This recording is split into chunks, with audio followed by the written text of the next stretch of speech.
On discernait bien les navires de cet endroit-là. Les venues, les rencontres du port. C'était comme un vrai jeu magique.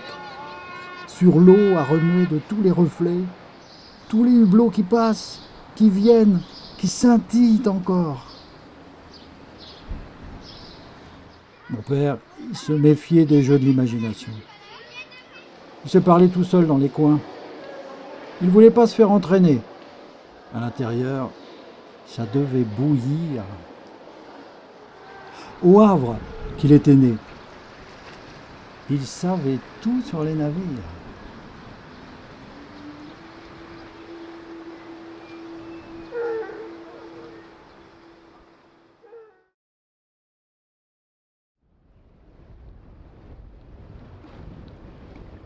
C'était une ville marine, où le large domestiquait l'intérieur, où l'habitant voguait sur les flots jusque dans les arrière-cours et les quartiers des potoirs. Mais le quai Colbert n'était pas la ville.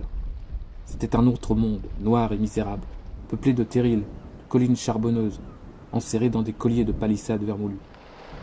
Quai Colbert, tout était pire qu'ailleurs sur le port, et pourtant rien n'était rose. Voici ce que disaient les bourgeois avec des mines d'effroi. Mais ils n'étaient pas les seuls.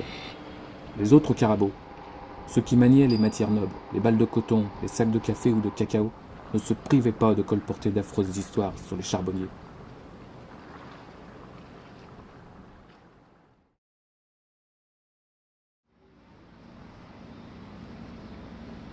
Ma première sortie a été pour la plateforme de la tour de François Ier. En faisant le tour de l'horizon avec ma lorgnette, j'ai découvert le charmant coteau d'Ingouville que j'avais parfaitement oublié. Et il y a plus de 7 ans que je ne suis venu en ce pays. J'ai descendu 2 à 2 les marches de l'escalier de la tour, et c'est avec un plaisir d'enfant que j'ai parcouru la belle rue de Paris qui conduit droit à Ingouville. Tout respire l'activité et l'amour exclusif de l'argent dans cette belle rue. On trouve là des figures comme celle de Genève. Elle conduit à une place qui est, ce me semble, l'une des plus belles de France.